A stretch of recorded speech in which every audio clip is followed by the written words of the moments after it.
welcome to A Flat Pack History of Sweden, episode 11. Oh, double figures now. Yep, double figures. Well, we were double figures last week. But... Double figures plus one. Yeah. But yes, so this is episode 11, The Vikings Attack, because we couldn't think of anything that was also dramatic, but also accurate.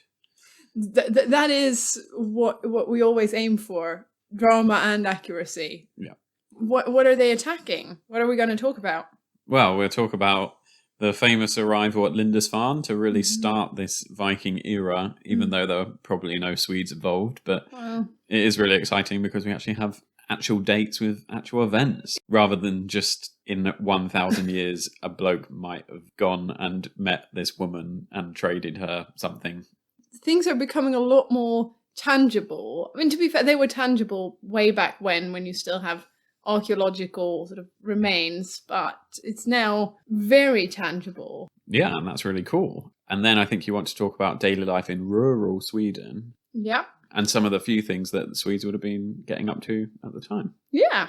It's all very exciting stuff. And we're talking about the general period sort of 790 to 850 CE-ish for today. But just for you guys to place yourself, where are we in time? That's roughly where we are, beginning of the 800s. Cool. But before we get into that timeline, let's start with the Swedish phrase. Yeah. This is one I hadn't heard of before, but it's called köpa grisen i säcken. Yeah. And that literally means buy the pig in the bag.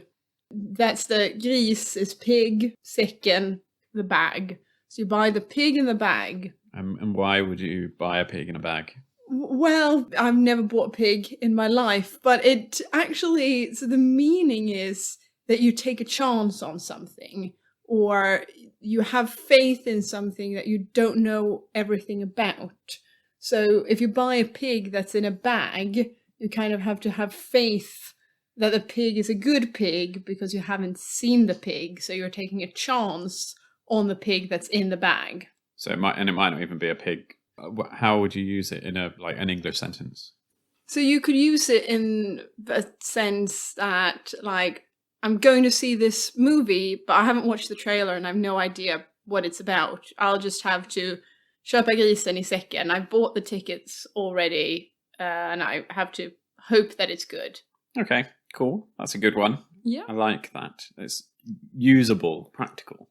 But luckily, this episode isn't going to be buying a pig in a bag, because we know it's going to be exciting, because we kicked off the Viking Age last time. And in the previous episode, we talked a bit about who the Vikings were, what time period we're talking about in general for the whole Viking period. And we busted a couple of myths about them too.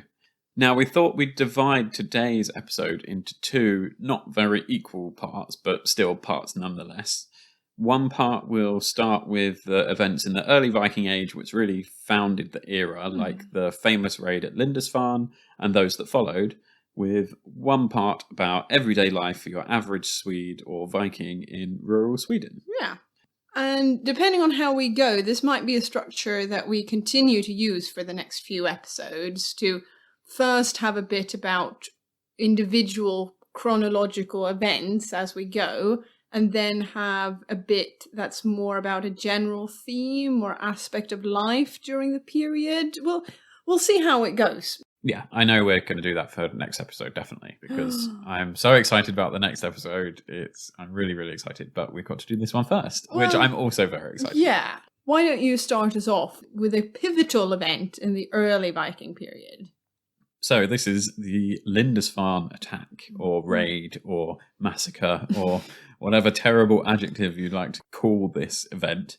It's usually the event that's often considered to really start the Viking Age, despite there being other attacks in the period that were equally as gruesome or groundbreaking, and some even a few years before this. But the Anglo-Saxon Chronicle, the sort of the newspaper of the Anglo-Saxons in England and Britain at the time, is a big source about this, and it's a good information source for England in general. So we're going to reference it a fair bit. And unfortunately, a lot of what we are going to be talking about isn't going to be involving Swedes for this first bit, because it seems to be a lot of Norwegians and Danes doing this sort of raiding in this first section of this episode. But it's definitely important to understand the context, what the general period was going through, and what Vikings in general will be getting up to as a rule of thumb. Yeah. I think the fact that Lindisfarne is often used as the starting point, I mean, it's a bit arbitrary. You never have exact dates for these things, and it's a bit Anglo-centric. But we've got to start somewhere, and Lindisfarne is a really interesting event. So why not? The Vikings arrived to this monastery at Lindisfarne in 793. This is a monastery on an island called Holy Island, very aptly named for somewhere that has a monastery. It's off the northeast coast of England, very close, in fact, to the English-Scottish border. Absolutely, and I've been there probably about 15 or so years ago now, but it's very, very cool. So it's just off the coast. You can walk there in about 10 minutes or so, and it's one of these places where the tide comes in, obviously twice a day, and when the tide goes out, you can walk to it, but when the tide comes in, they have these emergency towers along the road going out to them. So if you get stuck, you have to run up the tower and wait for the tide to go out. Interesting. Yeah, it's quite cool, isn't it? We never got stuck. That's good. Well planned. And I bet those towers weren't there when the Vikings arrived. Probably not. Yeah, sounds like a lovely place, but very sad for the monks who were living there at the time when the Vikings arrived. So Definitely. the monastery of Lindisfarne was founded in the 630s by an Irish monk called Saint Aidan. He had been asked to go there to set up a monastery, and he left the island of Iona off the west coast of Scotland to come to England. He did so on request of the King of Northumbria at the time, King Oswald. Northumbria being a region of England before England was unified into one big kingdom. So it's sort of local-ish politics. This little king is asking him to come and set up a monastery for him. Nice. So the Anglo-Saxon Chronicles that Chris mentioned as a good source, it says, and I quote, "In this year, dire portents appeared over Northumbria and sorely frightened the people.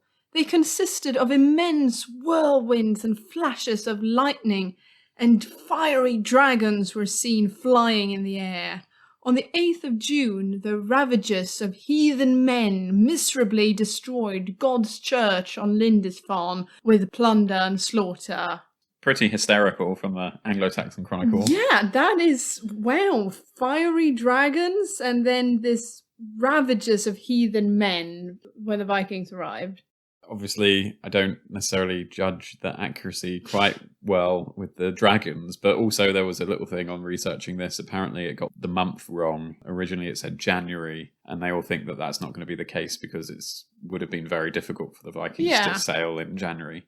So, a touch of salt when you listen to that quote, but regardless, it's pretty bad. Yeah, it's pretty bad, but it's also well-written prose to describe an event. Yeah.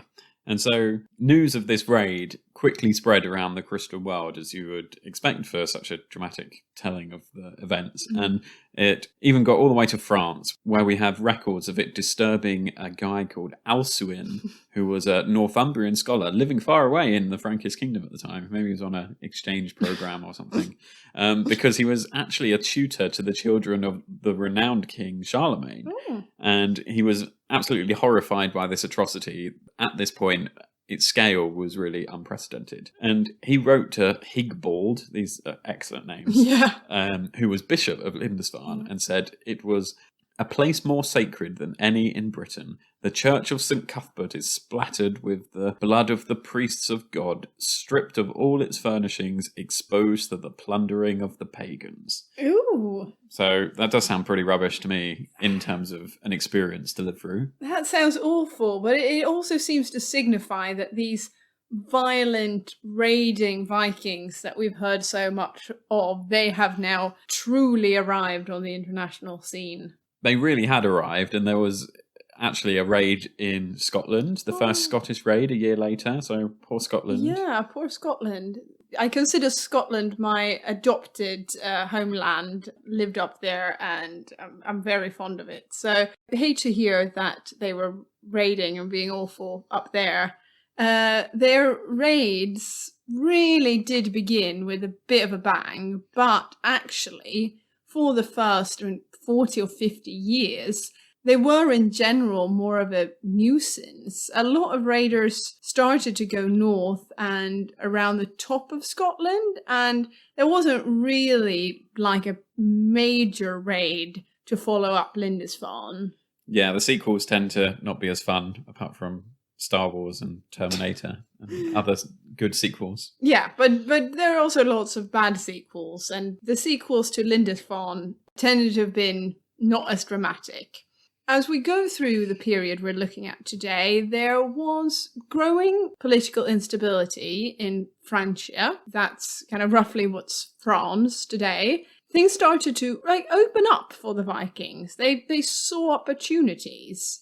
Louis the Pious, son of Charlemagne, died in 840, and there was a succession crisis between his 3 sons and a nephew. And I mean, as we all know in history, that never ends well. You should never split your kingdom between multiple sons. It's Constantine the Great and loads of Henry II in England. It's just never a good idea. Succession crisis, classic mistake. So there was a lot of scope for the Danish to simply, march south, or for the Norwegians to sail south. England was also ripe for the taking, and so was Scotland. So the Vikings were ready to go, but they also had opportunity where they arrived. Yeah, and I think when you're always, this is another classic historical thing, is when you're dealing with your own problems and then someone comes knocking on the door saying, hello, we're here to take your stuff, and you're not really prepared. So the Danes really do capitalise on this general weakness of the time and start to ramp things up a bit, with the help of the Norwegians too. And there's presumably a few Swedes involved at this time, but there's no sort of one Swedish leader who's rallying people to go on these big journeys. But we can assume that some of the Danish Vikings came from areas that are Sweden today, perhaps similarly with the Norwegians. So we're not completely out of our territory as a Swedish history podcast here. No, definitely not. There are a few good dates for other Viking events, just to briefly mention, that also happened around this time, so early 800s. Norwegian Vikings got to the Scottish Islands and the Hebrides and sailed all the way around and reached the island of Ireland. And in fact, they were the ones that founded Dublin in 836. Nice. Yeah, I mean, Dublin, obviously the capital of modern-day Republic of Ireland, founded by Norwegian Vikings. And the Danes, they got into Hamburg in Germany, which was part of Charlemagne's old empire. They got in 845, and they destroyed it, and we'll cover this much more in the next episode. Yeah, one of the big characters in early Swedish history is from there. The next event's quite a big deal because it was when the first fleet overwinters in England. So instead of going home for the winter, the Vikings just said, nah, let's just stay. Then we don't have to sail back next year. Which really sort of signifies a greater permanent effort to establish somewhere. Exactly, and that was in 850, so they're sticking around after their raiding as well. And just before that, again in 845, a Viking force supposedly led by the legendary Ragnar Lothbrok made raids into France, and they were paid £7,000 of silver just to leave Paris alone. Gosh. So that was a tactic that we'll see much more in later Viking periods, where the people being attacked would simply just pay them off. And it became a bit of a ritual, really, in England. It was called the Dane Geld to pay off the Danish Vikings. So please leave us alone. Yeah. So it was pretty bad times, really, once we reached the sort of the middle of the 830s like this. Philip Parker's book, The Northmen's Fury, talks about this period of escalating Viking raids, and he highlights this really good quote from a monk called Ermentar of Normoitier, Wow. also called Ermetarius Tornensius. Yeah. And this Ermentar guy is pretty fed up at this point, and we'll have a reading from this shortly. He lived with his fellow monks on this abbey on the island of Noirmoutier, and it's near modern-day Nantes on the west coast of France, if you want to find it. And it's a bit like Lindisfarne, actually very much like Lindisfarne, in the sense that the tide comes in and turns it into a proper island, and the causeway is completely flooded by water. And it's actually now, in the modern day, home of the most amazing race that I tweeted a video of the other day. It's called the Fouliers de Gois, and it's an international road running race held annually on the Passage de Gois, the causeway between the island and the mainland. And so basically they just wait for the tide to come in, and then they run across the water when the water comes up to sort of their knees, and they're running this 2.5 miles across the water. It's really mad. So check our Twitter account, or just search for Fouliers de Gois. Wow, amazing. But anyway, back to the Vikings. So the Vikings went after Ermentar II and his abbey, and he actually records the first Viking raid on continental Europe, and that was against his monastery in 799. According to him, from 819, the monks were forced to spend summers on the mainland because the Vikings were just constantly raiding the area. And they were just like, oh, we can't be bothered. They're going to come this year. Let's just go somewhere else. That's probably quite wise. They didn't want to get their feet wet all the time running across the causeway. True. And sadly, in 836, they had to eventually permanently relocate the abbey inland, and a few years later the Vikings actually moved into the abbey complex to make it their base for a series of raids into France. They just like cuckoo birds just came in and took over the place. Do cuckoo birds do that? That is exactly what cuckoo birds do. Ah, there you go. I learned something new. So, yeah, no wonder this Ermentar guy is pretty angry when he's writing this letter, because historians have said that he's therefore perhaps probably not the most balanced source, because he hates the Vikings. They've kicked him out of his home, probably killed some of his brother monks and everything. So he really does hate the Vikings. Yeah. But it's a good read at least. So should we hear what he has to say? Love to hear what he said. It's being read out by our good friend Caroline. The number of ships increases. The endless flood of Vikings never ceases to grow bigger. Everywhere Christ's people are the victims of massacre, burning, and plunder. The Vikings overrun all that lies before them, and none can withstand them. Ships voyage up the Seine, and throughout the entire region evil grows strong. Rouen is laid waste, looted, and burnt. Paris, Beauvais, and Meaux are taken. Melun's stronghold is razed to the ground. Chartres occupied, Evreux and Bayeux looted, and every town invested. Wow, that is brutal. Thank you, Caroline, for reading that out. Yes, thank you so much, Caroline. Caroline has nothing to plug, but she's a superb Maltese journalist, cook, dancer, and most importantly, a really great friend who I met when I was living in Malta, and she came over here to London for a bit. So thank you so much for reading out that, Caroline. Grazie hafna, inti lahja warta. So, back to the quote, you really do get a good sense of this madness spreading across Europe at this time, and at least from the monks' perspective, it really is seen as this way of evil and the devil sending people to attack the people of Christ. So it's really focusing on the pagan nature of the Vikings and their ruthlessness. Yeah, I think that definitely plays a part, that the Vikings at this point wouldn't have been Christian, so it gets that religious aspect to it as well. The outsiders, the heathens coming in, very violent and really awful atrocities. Yeah, I think you're lucky if you were one of the people taken prisoner, which they definitely did take prisoner, which we'll see next week. Yeah. Or maybe you were lucky if you sort of hid in a pile of straw and were never found. I think they were probably the luckiest ones. Yeah, I don't think being taken prisoner, made a slave, as we'll see next episode, was that great either. But it should be moved to something a bit more peaceful, calmer, and more relaxed. Yes, because we've had a look at a bit of the drama that's going on. But as we mentioned, sadly, a lot of them wouldn't have been Swedes. So they're really focusing on the other side of the compass at this point, the Swedes. So they're going out east when all this stuff is happening west of the Viking homelands. So there probably weren't many, if any, Swedes getting involved in these famous raids, but still all good to learn about and get the context. So what would the Swedes have been getting up to in this period when they weren't hell-raising overseas to the west and killing everyone? Yeah, so we'll hear about their own hell racing and traveling more sort of east, but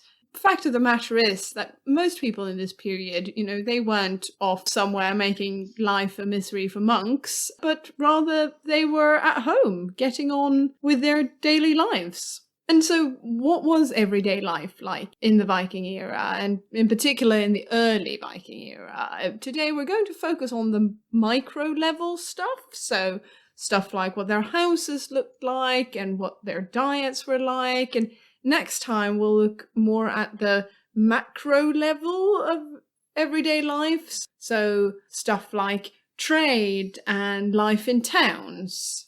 Yeah, because life in towns is very different to what the life of the majority of people in the Viking Age would have been living, and that was because they would have been living on some sort of farm. Yeah. And in this period, farms were often clustered together in small settlements or communities and rarely grew into these big sort of modern-day towns that we come to expect of today. On these farms, they would have grown barley and rye for that lovely bread that Åsa loves so much, and to a smaller extent, wheat. These crops were harvested by placing a sickle on a pole, and which was the way crops were cut in most parts of Europe at the time. So it was very labour intensive, and the wheat then, for example, would have been ground by hand too. So you're using a lot of energy, so that you're getting your arms strong for that occasion when you did want to go and fight. For sure, they were fit, the Vikings. Yeah, they had to be. But they also grew vegetables like cabbages and beans. And it's interesting to note that the potato, which we nowadays often associate with Scandinavian cuisine, wasn't even on the radar as a crop for the Vikings then. So no, not at all. I mean, it'll be several hundred years until we see the introduction of the potato. Relatively recently, actually. So there's no fish and milky potatoes like the Swedes love today. Well, the Swedes love, and I think you particularly love, it's one of the Scandinavian dishes that you've really taken to, is milky potatoes. Yeah.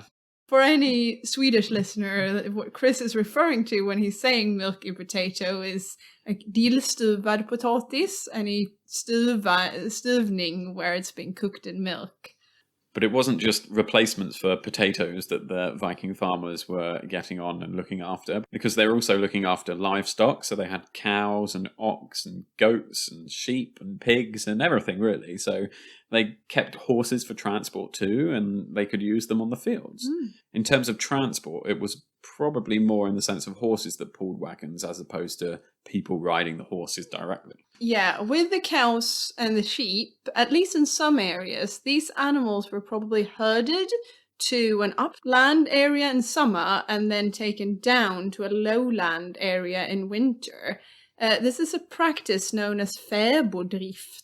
I've actually not found a translation to it in English. If someone knows, do let me know, because I was looking online for what it's called when you keep cattle in one place upland in summer and then take it down to a lowland area in winter.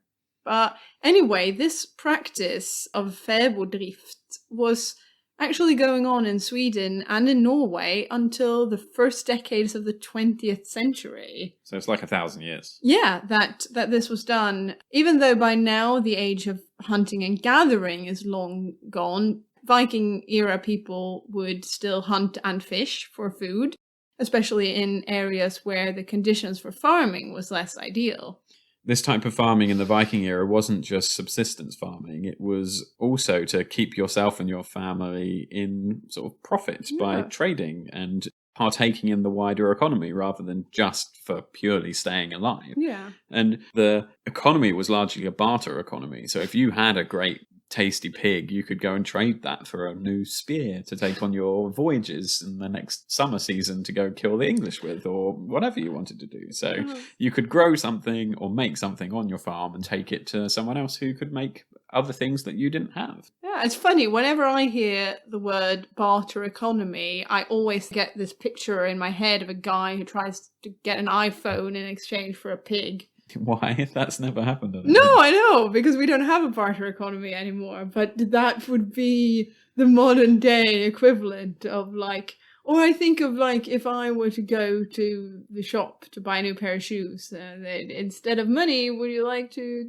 take this cake that I've baked for you? I wonder how much a pig is worth. If you had a whole pig on your farm and you took it to like the slaughterhouse and stuff, how much money would you get? You mean in modern times or yeah, Viking right now. times? Could a pig pay for an iPhone?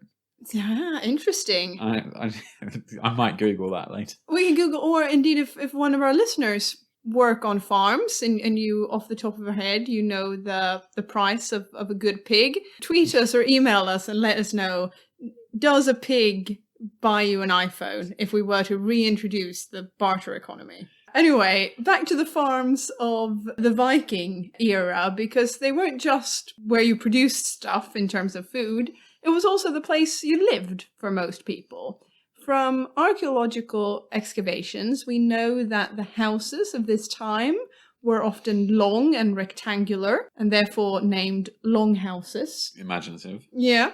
These houses were often made of wood, sometimes stone or a mix of both, and often with thatched roofs. Many of these Viking-era houses were constructed using a technique called stave construction. So that's when the wooden slats are driven into the ground to form a continuous wall, and then a buttress is placed on top of that, and then you make the thatched roof on top of that with a hole in it for the smoke from the fires to escape. So sometimes the houses had a dugout sort of semi-cellar as well that was used for storage. In fact, if you go to certain parts of Norway, you can still see examples of this stave construction method. And nowadays, you especially see it. They've preserved some churches that are built with that. Yep, I've been to a really good one in Kalpanga on the west coast of Norway. Yeah, it's on the west coast-ish, but it's at the end of a fjord, a really long fjord. But yeah, very nice. I think it was from like 1100 or something. Mm-hmm. When you start looking inside these houses, I think this was really the birth of the now famous Scandinavian minimalist design, because they didn't really have much to go inside their houses. Often these long houses were just one big room with a hearth in the middle and benches around it, and several generations would live together, all sharing the same space. So don't think the animals were in there as much as they were in the previous periods where we talked about sleeping with cows, But still, it was definitely minimalist design. They didn't clutter their houses, maybe more from necessity than in modern day style sense. I mean, it's fair enough not having too much stuff inside, because you're going to spend a lot of your time outdoors in the summer. That's where you would have done most of your work. But the winters are really long in Scandinavia, as we've mentioned a lot before. So I suppose they just didn't want to have much getting in the way of their cuddling up and keeping warm in the winter. Chris mentioned the hearth in the Viking houses, and this gives me reason to talk about one of my favourite subjects. As we all know by now, food. What tasty, tasty food went into their Viking bellies? Well, probably some of those tasty pigs that they're trying to sell for iPhones. So I can imagine a big barbecue pit where they're roasting a whole pig. Yeah, well, there were some spit roasting, but probably not in that kind of Asterix and Obelix way we think of it. From that barley and rye that we talked about earlier that they grew, the Vikings made bread, but also a type of strong beer. And if you mix that beer with honey, that turned into a classic Viking drink, mead.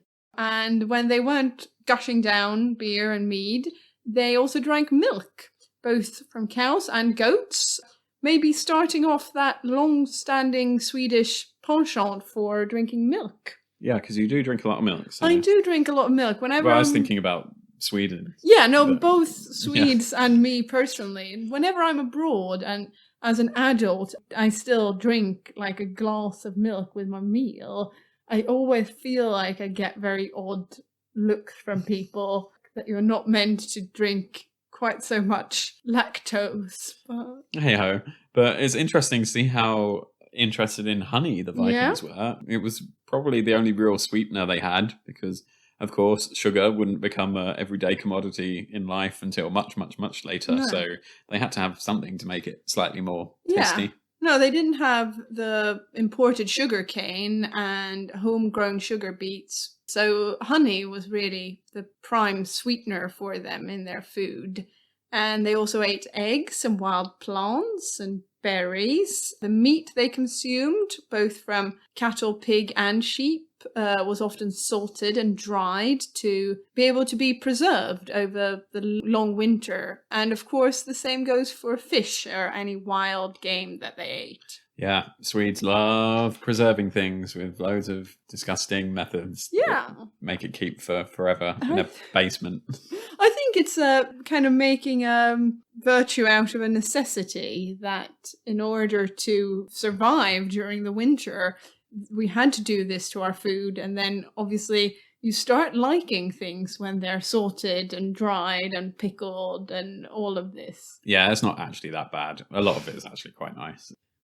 The Vikings would have cooked all this food on that hearth in the centre of the house that we mentioned, and they'd put a cauldron on the fire and just cook everything in that directly, a bit like big soup bowls and stews and things like that. And as also mentioned, they did occasionally spit roast things on that fire, and they had a technique of cooking fish and meat by sort of putting it over a hole in the ground and then covering the hole with hot stones. So a bit like a very basic oven or like a barbecue pit type thing that you fill in.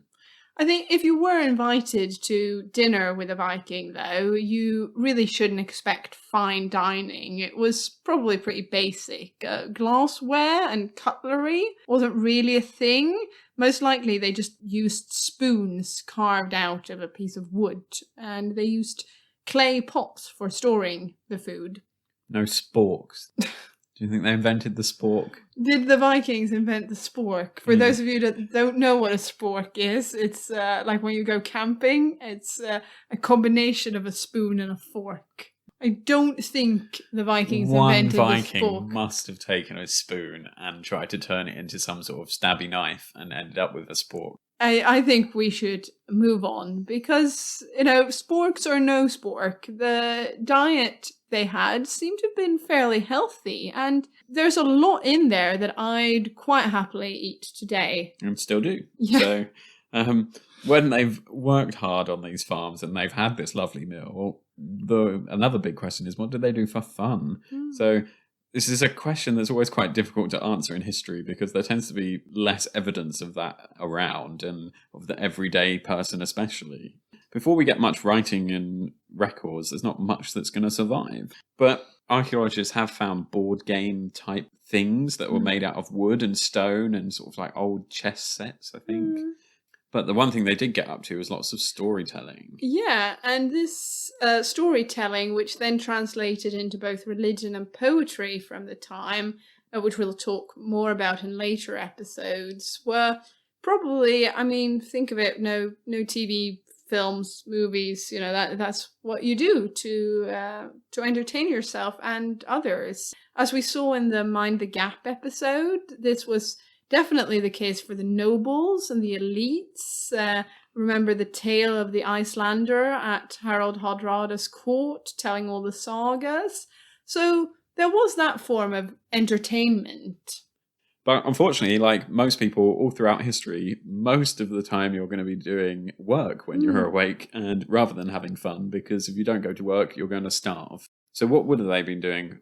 Yeah, well, there's obviously everything that comes with running a farm and staying alive and making sure you have something to trade for something else in your barter economy. One big industry was, perhaps not surprisingly, making clothes for these Vikings to wear, both at home to keep the cold out during winter and, get you ready for your raid abroad.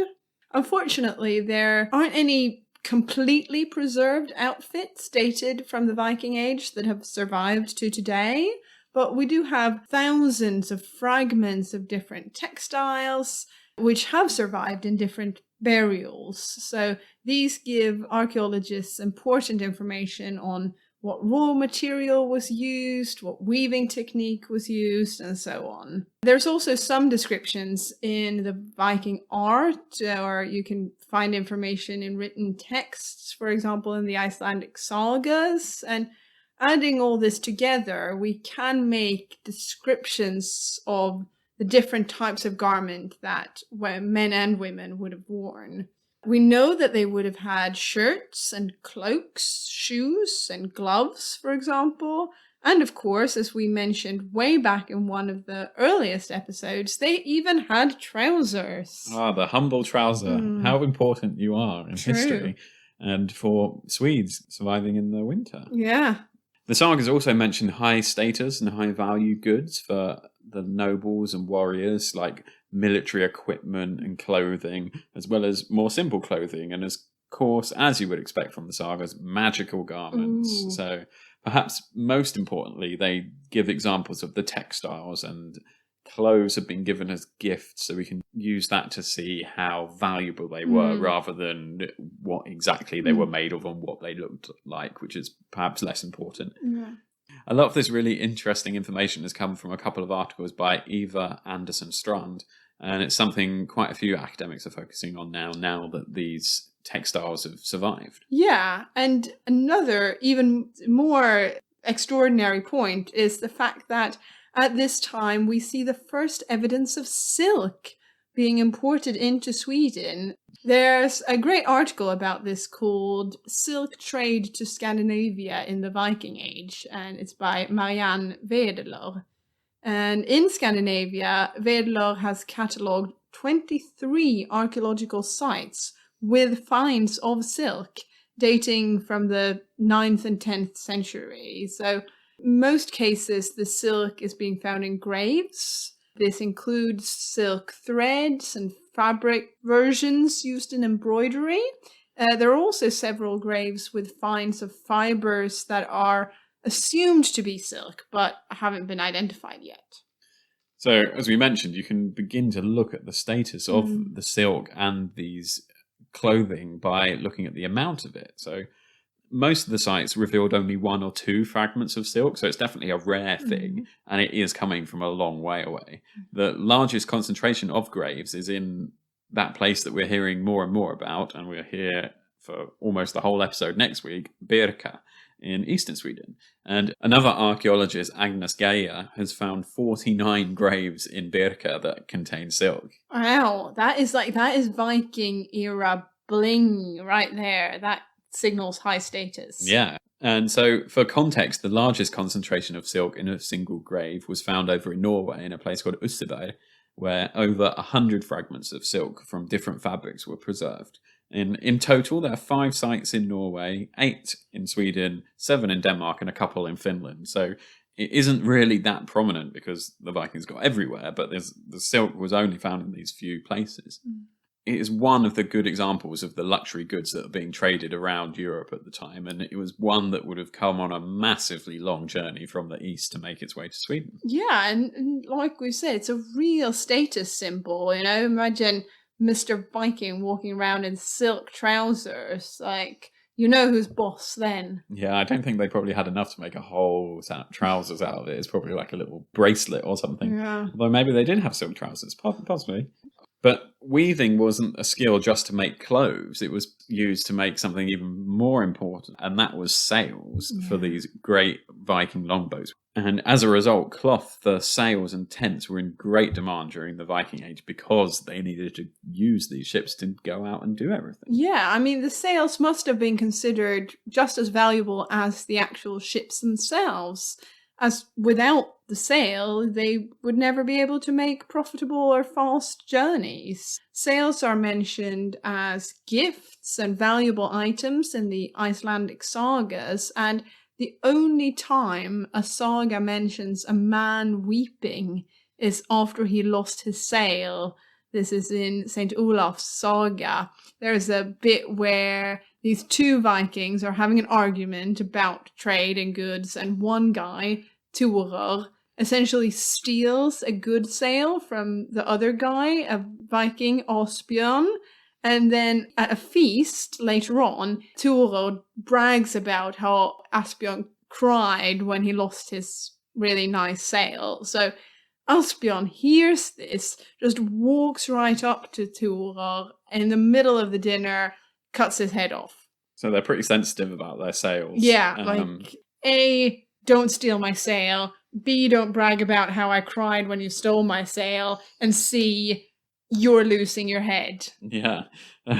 So you get a bit of the context about how much time and effort would need to be put into these sails, because a larger longship that would have had 30 pairs of oars on it, so taking 30 odd people on board to sail, it would have required a sail that's around 120 square meters in size, while for a smaller trading vessel around 46 square meters would have been enough. So that's a lot of sail that was stolen from Asbjorn, and so I'd probably cry if someone. That's probably the equivalent of taking, a couple of laptops, a couple of iPhones and Android phones and whatever. It's a lot of time. And also taking away your means of work. That's true, yeah. So it's like taking your car as well. Yeah, it's like stealing all your stuff and getting you sacked from your job. No wonder Asbjorn cried and then got really angry and chopped his head off. Yeah. Now, the raw material for these sails was presumably wool, and both clothes and sails were often made from wool from the Viking sheep. So things like cotton, which can't be naturally produced in Sweden, is still a bit of a fair way away in our timeline. Yeah, and in weaving it, they used drop spindles, were more common at least than using a spinning wheel, and then they weaved on upright looms. At least that was something they would be able to do inside during the winter.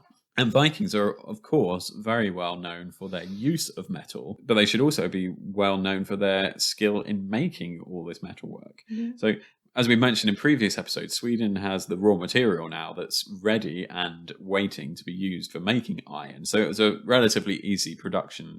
Easy in the sense that they had that access to the raw materials, but just like farming at the time, it was still very labour intensive, but it was worth it. Some people have also said that control over the big sources of iron in northern Uppland and northern Västmanland and southern Dalarna was a really important prerequisite for power for the chieftains in the Viking Age, as this helped them to control the means of production and trade the raw materials for other valuable goods. Some people are arguing against that you wouldn't necessarily have needed that in some areas of Sweden. But it's an idea out there for if this stuff is so valuable, presumably someone had some sort of general control over it. Yeah. And rightly so, because almost everything you think of needed to be made out of iron and other metals somehow, from the tools on the farm to the weapons used in fighting. So there was so much demand for it. It would make sense for someone to be involved. Yeah, and the Vikings were really helped by the fact that they were so skilled in metal work. When they went off on their raids that we talked about in the beginning of the episode, they could rely on an arsenal of good weapons that smiths and metal workers back home had made for them. And they were also able to melt down all the great gold and silver that they stole from the monasteries and then use that turn it into more cool Viking goods. Yeah, that's a really important point. So when we think of Viking weapons, we might think of battle axes, which, yes, was a thing, but they also had swords and spears, and they were probably more common. So swords made out of iron, they started out as being single-edged, but then they learned to make them double-edged, which is more practical, but also more lethal. Yeah, more killy. Stabby. Can stab both ways. Swords were carried in scabbards, and the hilt was often richly decorated in personal ways, so making it a bit of like your own sword. That's very cool. Yeah, I mean, speaking as someone who has owned swords in my life, not because I'm a Viking, but because I used to fence for many, many years growing up. So I've owned 3 or 4 odd swords, but in sport fencing, you're not allowed to decorate them. You're not even allowed to carve your name on it? You write your name on the inside of the metal handle so that you know which one's yours. You put your initials But you on. can't do the outside? No. That's unfair. Well, you're meant to keep it clean. You tend to, or at least we tended to name our swords. So you had a name for it. I named mine after I had 3 that were named after the 3 Musketeers. And then I had one that was named after the donkey that Don Quixote rides on. Donkey who? Don Quixote de la Mancha. It's a famous Spanish novel. Oh, okay. All right. Well, I don't know. Maybe the Vikings named their swords like I do. This is Mr. Stabby. Yeah. But the one thing's for certain, and that was that they were highly priced goods and would often be inherited from one generation to the next. Yeah, that makes sense because they would have spent a lot of time on them. And away from the swords, the Vikings had 2 main types of spears. One was lighter and used for throwing and hurling, like modern-day javelins. Perhaps that's why the Scandinavian countries tend to win Olympic medals in javelin throwing. Yeah, I won. That was when I researched the metalwork and the swords, and this came up about the javelins. I thought maybe we have been working since the Viking Age, perfecting our javelin throwing. Perfect for social distancing. If you get too close, you get hit. Excellent social distancing sports. Maybe. Also fencing. Yeah. See, we need to think creatively about this. But they had a heavier kind of spear, which was much more like a real spear rather than a javelin. And this was used for close combat and stabbing and all that kind of business. And I'm sure we'll have a combat-focused section at some point, but this is getting on quite a bit, so we'll come back to that another time, I'm sure.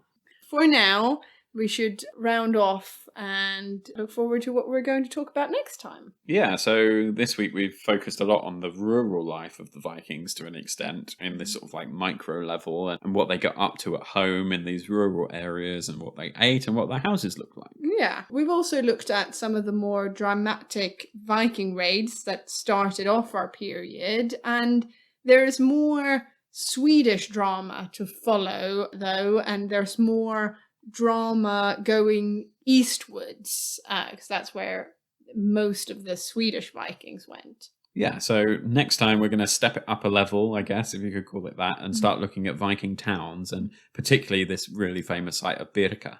And we're going to look at this through the archaeology, but also some of the really, really fascinating Christian expeditions to Sweden and their accounts, what they wrote down almost immediately afterwards about what they saw when they went to these places in Sweden. It's so exciting, this episode next time. I want to record it immediately after this We are going to meet a person, a character in Swedish history that I think is going to be one of our first, really strong personalities in history. And the whole episode is pretty much about him, so we'll look forward to that. Yeah, and we get the first ever date for events on Swedish soil, so now we can start to go on this day hundreds and hundreds of years ago. Yeah, so massively looking forward to that. Yeah, until then, follow us on Twitter. Let us know what you think of when we do special episodes, like the one we just did about the dog tags. Let us know if you like that, if you don't like it. Yeah, and stay in contact with Facebook, Twitter, our email address, flatpackhystorysweden@gmail.com. Keep listening, and we'll see you next time. Yeah, goodbye. Bye. Hej då.